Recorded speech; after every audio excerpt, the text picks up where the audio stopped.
ทุกคนอย่างที่เห็นในต้นคลิปไปแล้วเนาะวันนี้ทุกท่านจะพามาเฮ็ดขนมเทียนใส่เค็มกินแซ่บๆเนาะทุกคนเนาะซึ่งว่าอันดับแรกเลยก็คือเขาจะมาเตรียมในส่วนของถั่วเหลืองแบบนี้เนาะซึ่งว่าถุงนึงก็จะมีประมาณ342กรัมประมาณนั้นเนาะตัวก็จะใส่หมดห่อเลยซึ่งเป็นถั่วเหลืองซีกที่ว่าก็เจ้าแกะกาบแกะเปลือกออกมาแล้วเนาะทุกคนเนาะก็จะประมาณนี้แหละทุกก็จะเอามาล้างน้ำจัก2-3น้ำก่อนเนาะหลังจากนั้นเราถึงจะแช่เนาะซึ่งว่าการแช่ถั่วเหลืองมื้อนี้ทุกก็จะแช่ไว้จนแบบข้ามคืนเลยได้ทุกคนเนาะแต่ว่าถ้าว่าผู้ใดที่ว่าเร่งรีบอยากเฮ็ดไว้แช่ประมาณ4ชั่วโมงกันน่าจะได้แล้วแต่ว่าตุกหันก็จะพักไว้จนข้ามคืนแบบนี้เลยเนาะทุกคนเนาะเดี๋ยวเราจังมาเบิ่งนำกันในมื้อต่อไปเนาะ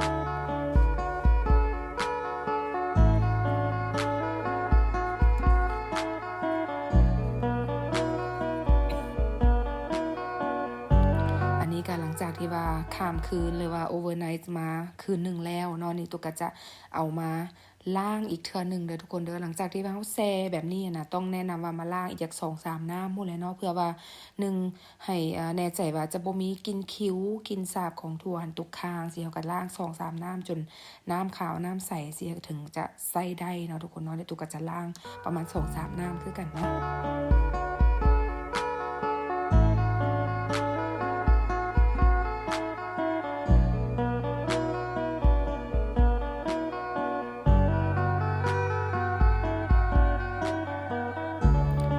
จากที่ว่าเฮาล่างได้แล้วก็จะประมาณนี้เนาะเฮาก็ใส่กระแตะหรือว่ากระซ้อนแบบนี้ให้เสด็จน้ำแหละทุกคนก่อนที่ว่าเฮาจะเอาไปนึ่งเนาะซึ่งว่าการนึ่งตุกก็จะใช้เป็นหม้อซึ่งหม้อนึงทั่วไปแบบนี้เลยทุกคนซึ่งหม้อที่ตุกใช้มันก็จะเป็นหม้อขนาดน้อยก้นก็จะน้อยได้ก้นก็จะบ่ใหญ่ปานใดเนาะแต่ว่าตุกก็จะใช้เป็นผ้า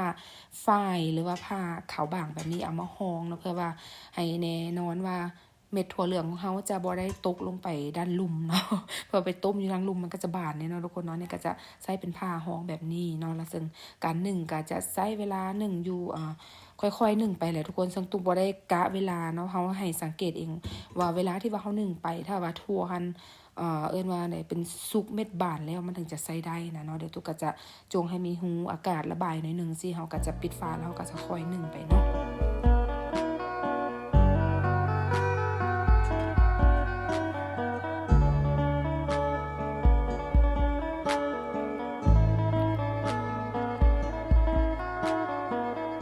อย่างที่บอกเลยเนาะเวลาที่ว่า1ก็ให้มาเบิ่งกะว่าได้เวลาแหละทุกคนก็สังเกตเบิ่งให้มาเปิดเบิ่งมาพลิกมาปีนทั่วอีกเทื่อนึงเพราะว่ามันจะได้สุกอย่างทั่วถึงกันเนาะให้สังเกตเบิ่งว่าถ้าเม็ดถั่วเฮาบานๆแล้วเวลาที่เฮาเอามือปี้เบิ่งหั่นนะเม็ดถั่วแตกออกจากกันง่ายๆเป็นพุยๆแบบนี้นะมันก็ถือว่าใช้ได้แล้วทุกคนนี่ก็ถือว่าสุกแล้วสิเนาะเพราะว่ามันก็จะบ่ได้นึ่งจนเละเอาแท้เอาว่าประมาณพอมือเฮาปี้ได้สิก็ถือว่าใช้ได้ตุกก็จะเอาออกมาเทใส่ภาชนะแบบนี้เนาะซึ่งว่าขั้นตอนต่อไปนะทุกคนตุกก็จะมาผสมใส่หั่นแหละเนาะอันนี้ซึ่งเขาจะเฮ็ดเป็นใส่เค็มมื้อนี้ก็จะมีอยู่ในส่วนของเกลือแล้วก็พริกไทยน้ำตาลหยังต่างๆซึ่งว่าอัตราส่วนตุกก็ได้ขึ้นอยู่ถึงหน้าจอนี้ให้แล้วเนาะถ้าผู้ใดอยากลองเอาสูตรนี้ไปเฮ็ดนะทุกคนก็ลองเอาอัตราส่วนตัวนี้เบิ่งตุกเฮ็ดมาก็ถือว่าเป๊ะพอดีกินพอดีแซ่บเลยทุกคนเนาะนี่น้ำตาลกันหยังก็จะเทรวมกันมาในขั้นตอนนี้เนาะซึ่งว่าการคลุกเข้านะตุกจะใช้เป็นมือบีบมือคั่นเอาเด้อทุกคนเด้อจะบ่ได้ใช้เป็นเครื่องปั่นเนาะเพราะว่าถ้าเฮาใช้เป็นเครื่องปั่นมันจะแหลวจะเละเกินไปมันจะบ่ได้ย่ำเนื้อถั่วมันก็จะบ่แซ่บนะทุกคนซึ่งถ้าว่าแล้วแต่ความมักเนาะถ้าว่าผู้ใดแบบมักอยากกินแบบให้มันมีเนื้อถั่วนำสิแนะนำว่าให้เอามือบีบหรือว่าคั่นคลุกเข้าแบบนี้นะมันจะได้เห็นเนื้อของถั่วจะได้ย่ำเนื้อถั่วนะมันก็จะได้แซ่บเนาะตุกก็จะค่อยคั่นค่อยคลุกเข้าให้ส่วนผสมมันเข้ากันดีก่อนเนาะ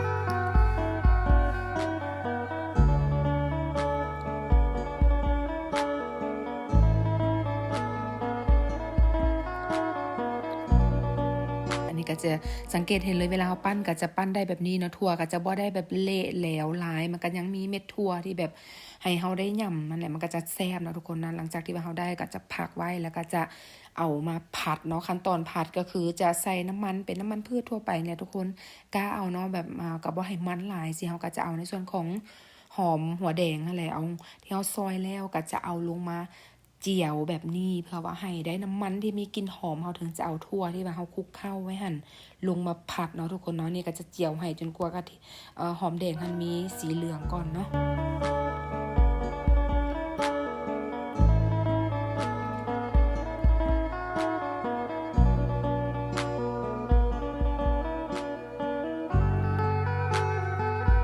อันนี้ก็หลังจากหอมแดงเขาเหลืองประมาณนี้ก็ให้ตักออกเลยทุกคนจะบ่ให้แบบจนดำหลายเดี๋ยวมันจะขมเนาะเพราะว่าในส่วนของหอมแดงที่เขาเจียวนี่เขาก็ยังจะเอามาคลุกเข้ามาพัดใส่อยู่คือเก่าอะไรเนาะแต่ว่าอันนี้เขาก็จะซ้อนออกตักออกก่อนแล้วก็จะเอาในส่วนของถั่วที่เขาผสมแล้วหั่นลงมาพัดกับน้ำมันหอมเจียวแบบนี้มันจะได้หอมเนาะทุกคนเนาะตุ๊กก็จะเทลงไปทั้งหมดเลยก็จะพัดให้พัดว่าให้แห้งนั่นแหละทุกคนจนกว่าน้ำมันแห้งจนถั่วเขาจะว่าได้แห้งพอปั้นได้นะเนาะนี่ก็จะคอยพัดไปเนาะ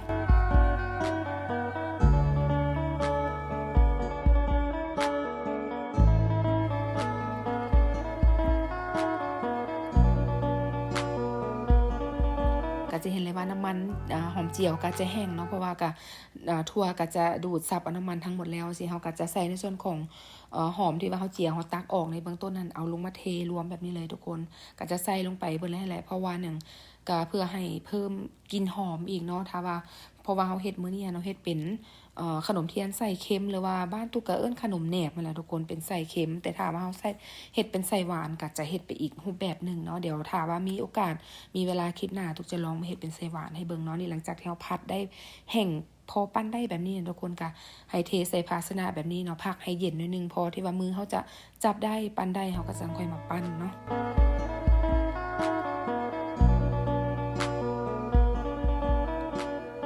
เวลาที่เขาปั้นกระเจนเลยเนาะถั่วก็จะประมาณนี้ก็จะ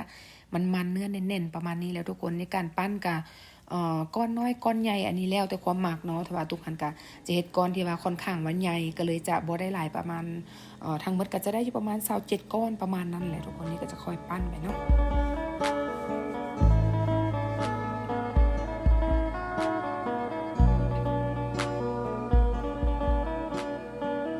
ก็หลังจากที่เขาปั้นได้ก็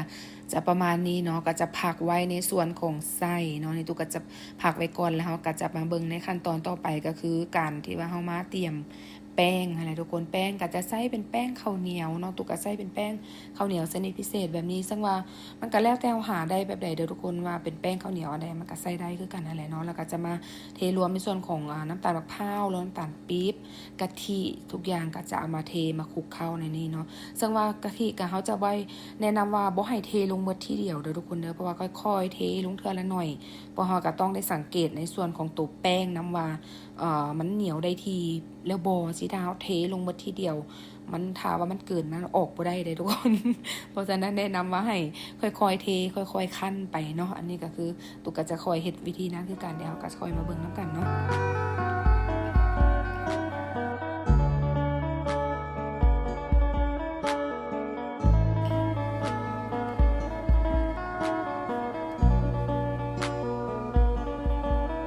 อันนี้หลังจากที่ว่าเราคั่นได้แล้วก็จะประมาณนี้ได้ทุกคนน้ำตาลที่ว่าเป็นน้ำตาลปี๊บน้ำตาลมะพร้าวมันก็เป็นก้อนมันก็จะบ่ได้ละลายทั้งหมดได้ทุกคนมันก็ยังเป็นก้อนน้อยๆเหลืองๆอยู่แต่ว่าบ่ต้องห่วงเนาะเวลาที่ว่าเราเอาไปนึ่งนะมันก็จะละลายเลยทุกคนมันจะบ่มีเป็นก้อนให้เห็นหลงเหลือในแป้งแบบนี้เลยแน่นอนนี่ตุกก็คลุกเข้าคั่นให้ได้เหนียวให้เหนียวๆแบบนี้แบบที่ว่าบ่ติดมืออะไรทุกคนปั้นบ่ติดมือแล้วก็ถือว่าใส่ได้เนาะนี่ก็เรียบร้อยในส่วนของว่าแป้งอันดับต่อไปก็คือเราจะมาห่อเนาะทุกคนนี่คือขั้นตอนของการห่อตุกก็จะใส่เป็นใบตองซึ่งว่าเวลาไปซื้อมาก็จะได้เป็นแบบที่เขาจะตัดมนๆมาแล้วเลยทุกคนแนะนำว่าเวลาที่ว่าปั้นนะภาชนะที่จะมาใส่ให้เทน้ำมันพืชลงไปนำเนาะทุกคนเนาะเวลาที่เขาปั้นเอาขนมลงไปวางขนมก็จะได้บ่ติดกันบ่จับกันอะไรเนาะทุกคนเนาะตุกก็จะมาห่อเนาะซึ่งว่าก็ค่อนข้างได้เฮ็ดแป้งค่อนข้างหนาหรือว่าใหญ่หน่อยหนึ่งเนาะทุกคนเนาะถ้าผู้ใดบ่มักแป้งหนาเฮ็ดบางกว่านี้ได้บ่ได้เด้อทุกคนอันนี้แล้วแต่ความมักเนาะตุกก็จะมาปั้นให้จนหมดใส่ที่ว่าเขาปั้นไว้แล้วเนาะแป้งก็จะพอดีเป๊ะเลยได้ทุกคนนี่ตุกก็จะค่อยๆปั้นไปให้จนแบบหมดเลยเนาะ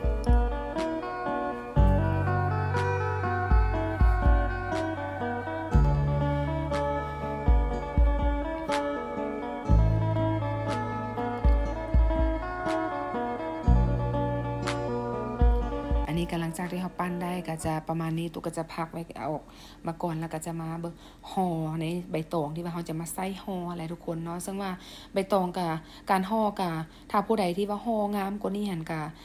แล้วแต่ฝีมือเนาะทุกคน ซึ่งว่าตุกเองก็เป็นมือสมัครเล่นซื่อๆซึ่งว่าเขาอยากกินเวลาที่ว่ามาใช้ชีวิตอยู่ต่างประเทศแท้ๆนะมันก็ค่อนข้างที่ว่าหากินได้ยากในอาหารบ้านเฮาทุกคนนั่นนี่ก็เลยต้องได้มาฮัดเฮ็ดหรือว่ามาเฮียนเฮ็ดเองบ่เป็นก็ต้องได้เป็นสิฮะนะทุกคนเนาะในการห่อก็จะห่อแบบนี้ถ้าว่าส่วนเกินของใบตองอันนี้ก็แนะนำให้ตัดออกได้เนาะเพราะว่าเขาจะใส่เป็นแค่ให้เหลือปลายแหลมๆที่เขาจะยัดหรือว่าจะพับเข้าไปได้แบบนี้เนาะทุกคนนี่ตุกก็จะเฮ็ดซ่าๆให้เบิ่งเนาะเพื่อผู้ใดที่ยังอยากเฮียนห่อหรือห่อบ่เป็นก็จะได้แบบเฮียนไปพร้อมกันนั่นแหละทุกคนนี่ก็จะประมาณนี้ตุกจะเฮ็ดซ่าๆให้เบิ่งเนาะแล้วก็ในบางช่วงบางตอนของวิดีโอก็อาจจะถ่ายเป็นไทม์แลปไว้เพื่อว่าจะเซฟเวลาให้สั่นลงอีกเนาะเนี่ยค่อยๆสังเกตเบิ่งไปน้ำกัน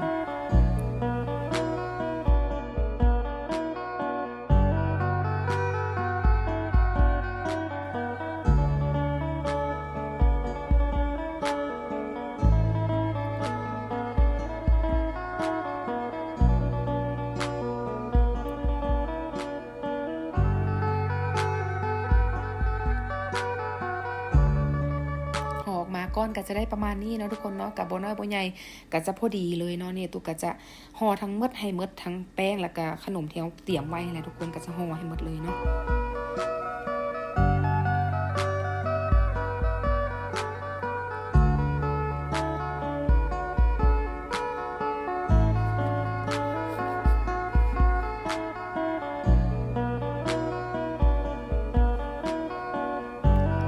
นี่ก็คือหลังจากที่ห่อเรียบร้อยแล้วตุกก็จะเอามาใส่ในหม้อซึ่งที่ว่าเขาจะเอาไปนึ่งค่ะแหละทุกคนเนาะนี่ก็ห่อมา20ปลายก้อน26 27ก้อนก็จะพอดีเต็มอยู่2ถาดพอดี2หม้อซึ่งพอดีเนาะเพราะว่าซึ่งที่ตุกใส่ก็บ่ได้ใหญ่สินะนี่ตุกก็จะมาตั้งไฟแล้วก็นึ่งซึ่งว่าการนึ่งก็บ่ได้กำหนดเวลาที่แน่นอนทุกคนก็กะเอาตุกนึ่งก็ประมาณ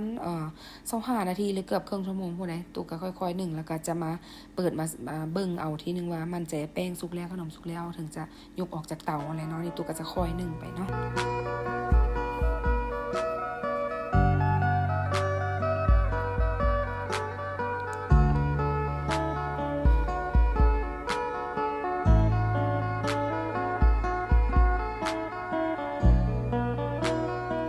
การนึ่งกะหม้อ2สั้นแบบนี้แนะนำว่าให้สลับขึ้นลงเอาเนาะเพราะว่าในส่วนหม้อที่อยู่ลุ่มสุดมันก็จะถึกอายน้ำร้อนได้หลายได้ไวกว่าสินะทุกคนก็ให้แนะนำว่าให้สลับหม้อขึ้นลงแบบนี้เพื่อมันจะได้สุกเสมอกันทั้ง2หม้อหรือ2สั้นเลยเนาะนี่ตัวก็จะนึ่งไปอีกหน่อยนึงเนาะทุกคนเนาะ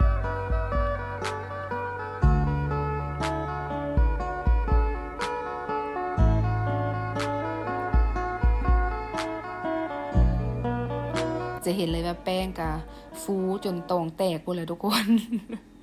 แต่ว่าบ่ต้องห่วงเนาะแป้งสูตรนี้ครับพ้องว่าเหนียวแซ่บอีหลีพอดีเป๊ะเลยความหวานความเค็มของไส้ก็พอดีเลยเด้ทุกคนในตุกก็จะว่าได้เฮาก็เอาออกมาเบิ่งหั่นแหละทุกคนให้มั่นใจว่าขนมเฮามันสุกแล้วสิเฮาถึงจะปิดเตาหรือว่าจะยกออกมาพักให้เย็นเนาะทุกคนในตุกก็จะปิดเตาแล้วก็จะยกออกเลยเนาะอันนี้จะมาแกะให้เบิ่งเนาะทุกคนนี่คือมันยังร้อนอยู่ในเวลาที่ว่าตุกมานี่แป้งก็เลยยังเหนียวยังเปียกแบบนี้แต่ว่าถ้าว่าเฮาพักไว้ให้แป้งเย็นตัวกว่านี้นะเนื้อของแป้งก็จะแน่นจะเหนียวหนึบแน่นกว่านี้อีกเนาะมันก็จะบ่เปียกเลยทุกคนอย่างที่เห็นนี่ใส่ก็จะพอดีเม็ดของ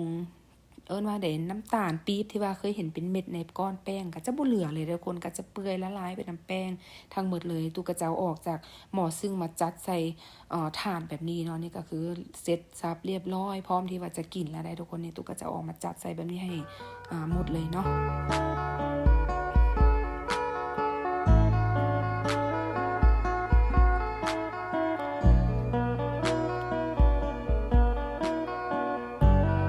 ถือว่าเรียบร้อยนะทุกคนเนาะสำหรับการเฮ็ดขนมเทียนใส่เค็มหรือว่าขนมแหนบอะไรเนาะก็มีขั้นตอนมีส่วนประกอบมีวิธีการเฮ็ดที่ว่าบ่ได้ยุ่งยากเลยทุกคนสำหรับผู้ใดที่อยากลองเอาไปเรียนเฮ็ดเบิ่งกันลองเข้ามาเบิ่งสูตรนี้ครับเพราะว่าเฮ็ดได้เฮ็ดเป็นแน่นอนเนาะแล้วจังได๋เฮาก็มาเจอกันใหม่ใน EP หน้าเนาะ